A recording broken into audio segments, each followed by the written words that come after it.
Attorney Benjamin Benhur de Castro Avalos Jr.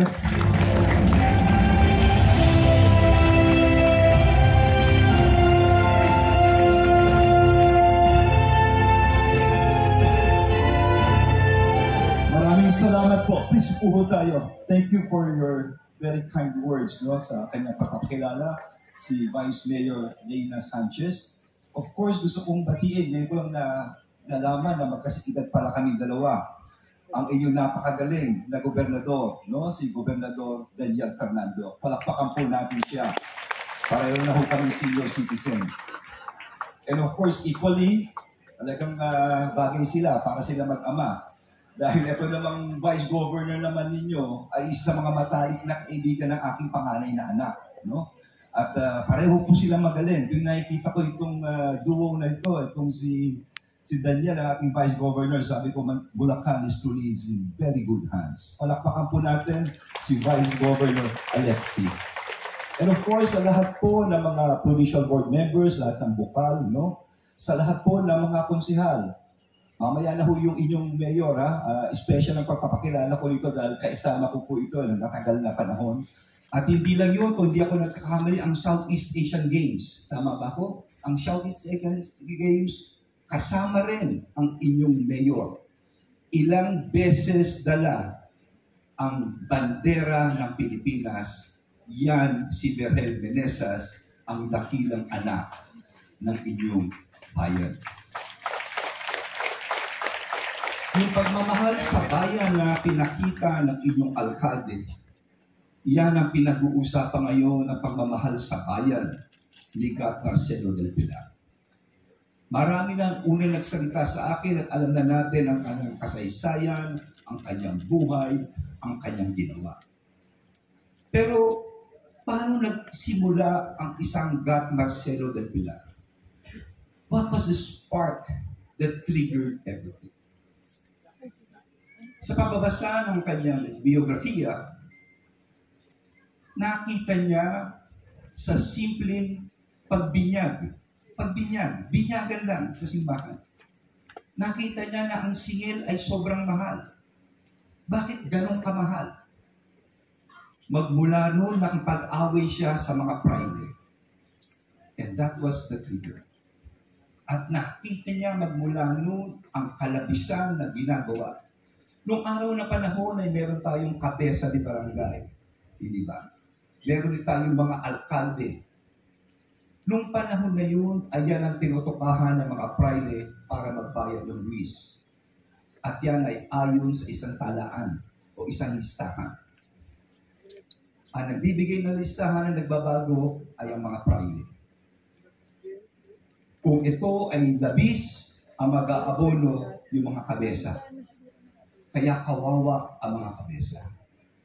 Yan ang pinaglaban, isa sa mga pinaglaban ni Marcelo del Pilar. Na dapat tama ang talaan, tama ang listahan, at magmula nun, dire-diretso na ang kanyang paglaban. Mga kasama, hindi kailangan gawin ni Gat Marcelo del Pilar ito Bakit? Pinanganak siya sa isang prinsipalya. Anong prinsipalya? Isang uri ng pamilya na mayayaman, landed. Meron sila mga mills na marami silang lupa. Ang kanyang mga lolo at lola. Siya nag-aral sa Letran. Hindi niya kailangan ito. Pero namulat siya, nakita niya pangapi. Itong calling o itong hamon sa isang tao ang talagang sabihin natin nagbigay ng apoy sa kanyang damdamin para lumaban. At itong apoy na ito ang dapat manatili sa ating lahat.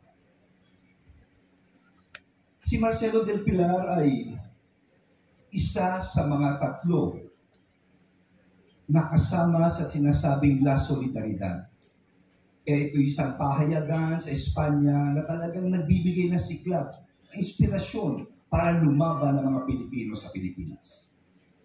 Sino ang editor nito? Si Graciano Lopez Haina. Sino ang isang kolumnista nito?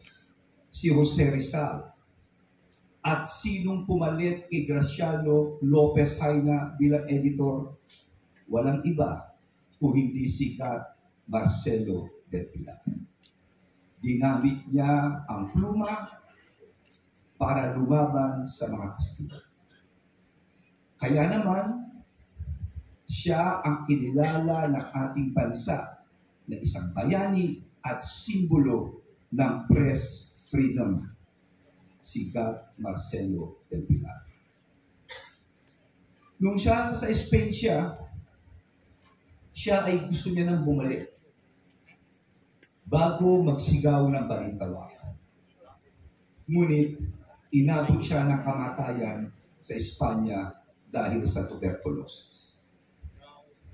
Pero kung titignan natin ang paralelismo noon at ngayon, mga kasama, kung mga bagay that is constantly constant, it is change itself. Kung meron tiyak na mangyayari ay ang pagbabago. Tandaan niya. Noong araw, ang sukatan ng yaman ng bansa ay ang spices. Kaya naman, ang lahat ng may-ari ng barko na bansa, ang England, ang Ingles, ang mga Dutch, ang Spain, ang Espanyol, ang mga Portuguese, they are the world powers of the yesteryears. Pumasok na ang bagong siglo, andyan na ang Russia, ang Amerika, ang mga Arabs.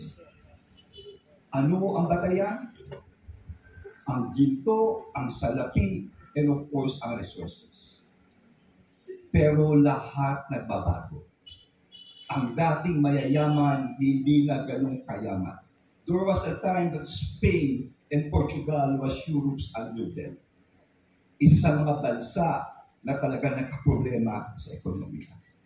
Dahil lahat ay nagbabago.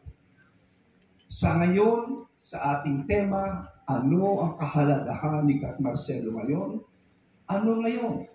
Ano nangyayari sa ating bansa? Sabi nila, the future will not anymore be determined by the sources of gold, silver, nor spices. Isang bahagi na ito ay ang teknolohiya. Tignan natin ang pinakamayayaman sa buong mundo. Bill Gates, Bezos, Elon Musk. Anong ginamit? Ang utak at ang teknolohiya. Nung araw, nung panahon ni Marcelo, para lamang mapagera, gagamitin ng kabayo at sulat, pupunta ron. Sumunod kalapate, sumunod telepono noong World War II. Ngayon, ano na? Satellite. At ito si Elon Musk ay, of course, yung kanya Starlink. Hindi na broadband, satellite na, naiikot. 12,000, napakarami. Ahabulin na is 40,000 satellites all over the world. Isipin nyo yan. Yan ang inaharap ng ating kabataan ng mundo ngayon. Teknolohiya. And we should really all be prepared here. Maraming sa ito. Andyan edukasyon, etc.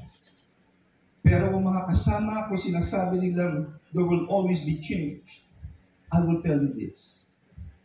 Kung may isang bagay man na talagang hindi magbabago, ay ang katangian ng katapangan, ang katangian ng kadakilaan, ang katangian ng pagmamahal, ang katangian ng makikipagkapapa.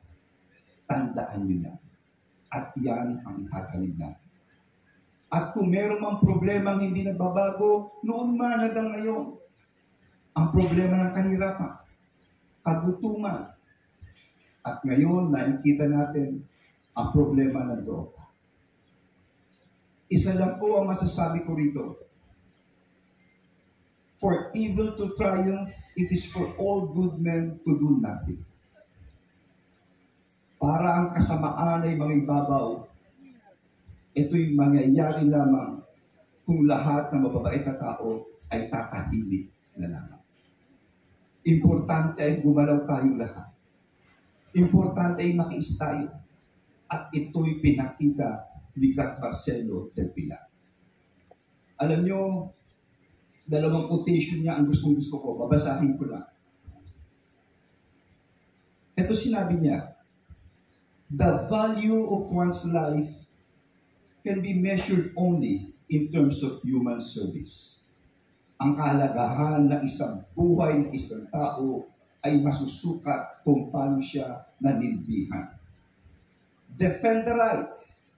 Happen what may, never feeling whether win or lose. Parati mo ipaglaban ang tama. Maski na anong mangyari, huwag kang matakot. Manalo ka man o matalo ka. And your integrity will be upheld and maintained. At andyan ang integridad mo, maski matalo ka o manalo ka. At ikaw ay titingalain. There is defeat that is victory. Maski matalo ka, panalo ka pa rin. Let us do what we can, and God will take care of the rest. Gawin lamang natin ang kaya natin gawin, at ang Panginoon ang bahala na ang magpupuno ng iba. Ito ang isang vocation na gustong-gusto kong sinabi niya na malaon noon hanggang ngayon. In ending, paano namatay si Gat Marcelo? Siya'y namatay na gusto niyang bumalik sa kanyang bansa bago magkaroon ng himagsikan na sigaw ng balintawa. Ngunit sa samaang palad, siya inabot ng tuberculosis at namatay sa Barcelona, Spain. At ang kanyang katawan ay dinala dito sa kanyang pinakamamahal na Bulacan. At isipin niyo, nung namamatay siya, mag-isa lang siya, kasama ang kaibigan sa Espanya. And if you might quote, ito po ang kanyang sinabi. At ito ang kanyang halubili. Ang sabi ni Gat Marcelo del Pilar, "Please tell my family that I was not able to say goodbye." Pakiusap at pakisabi sa aking pamilya na hindi ako nakapagpaalam sa kanila. But I died with my true friends around me. Ako'y namatay na kasama ang aking mga kaibigan. Pray to God for the good fortune of our country. Ipagdasal natin sa Panginoon kasaganahan ng ating bansa. Continue with your work to attain the happiness and freedom of our beloved country. Ipagpatuloy ninyo ang inyong trabaho upang ma-attain natin ang kaligayahan at ang kalayaan ng ating mahal na bansa, Pilipinas. Mga kasama, this happened 173 years ago. Pero yung mga katagang sinabi ko, kung ano ang importansya nila noon hanggang ngayon, ito'y nandito. Tatlong bagay ang tandaan nyo.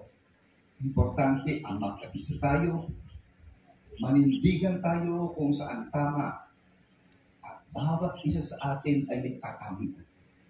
Ang katamian na ito, ating bigkisin at ipakita ang tunay na lakas ng Pilipinas. Sa inyong lahat, mabuhay si Gat Marcelo del Pilar, mabuhay kayong lahat.